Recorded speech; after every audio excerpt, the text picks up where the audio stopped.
and I finally decided to go ahead and sew it up.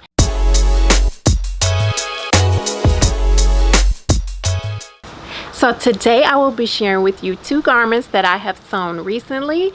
One of them is a dress pattern that I have had in my sewing room for a very long time, and I finally decided to go ahead and sew it up.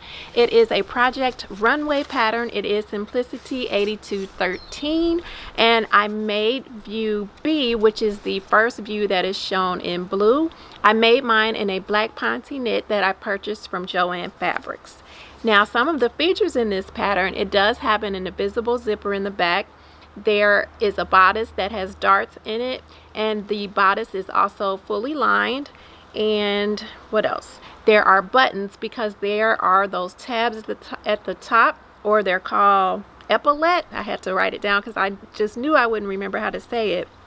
But it's where you have the little tab that comes over, and then you put a button. In fact, I have it in my hands, but yes, it's the little tab where you sew the tab over, and then I just decided to add a white button just to hold the tabs down, and then there's one at each shoulder. And then in the inside, I just used a lining fabric that I had in my scrap area in my sewing little box in my sewing room. So yes, I just used the scraps for the inside, and that is it for this make. So the next one that I'd like to talk about is Burda 6476. I made view A, which is shown in pink. It is just a very simple pullover sweater. I made this in a thick black and white knit fabric that I purchased from Fashion Fabrics Club online.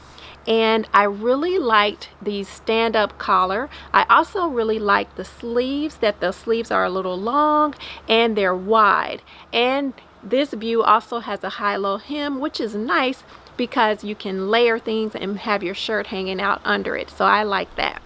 And the only change that I made is that I did not hem the garment at the width that the pattern recommended. So that is it. Those are the two makes, and I will show you what they look like on.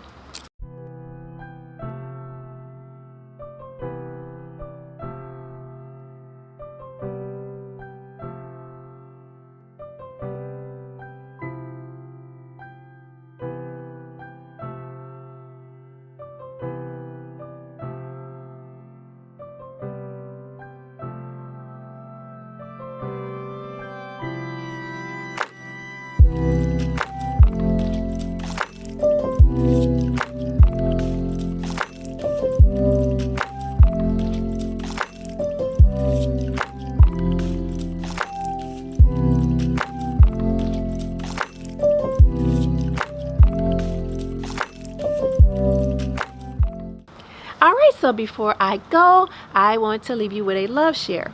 Have you ever been watching a YouTube video, maybe a tutorial of some type, and maybe the footage was just a little bit fast for your liking and you wanted to be able to slow the video down? Well, I learned of a way that you can do that, and I am going to actually go inside, go to my sewing room, get in front of my computer, and show you exactly how you can slow a video down so that you can watch it at your own pace.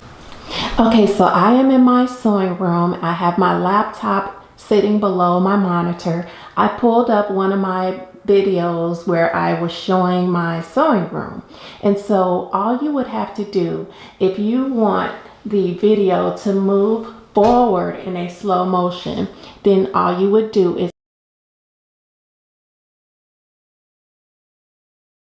hit the period key. So I'm going to hit the period key a couple of times, and then you will see the video start moving in a forward direction. And it will only move whenever you hit the period button. So if you want to go slow and pause, it will sit right there until you push the button again. And then if you want to go in a backward motion, then you hit the comma, which is right next to the period.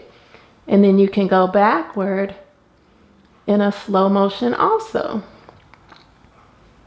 And that is it. That is just how simple it is. Isn't that so cool? All you have to do is just push a button here and a button there, and you can slow the video down and watch it at your own pace. I just thought that that was so cool, and when I learned about that, I was certain that I would be sharing that with you all. So as always, thank you so very much for watching. If you enjoyed this video, I would love to know. You can click on the little thumb that's sticking up below.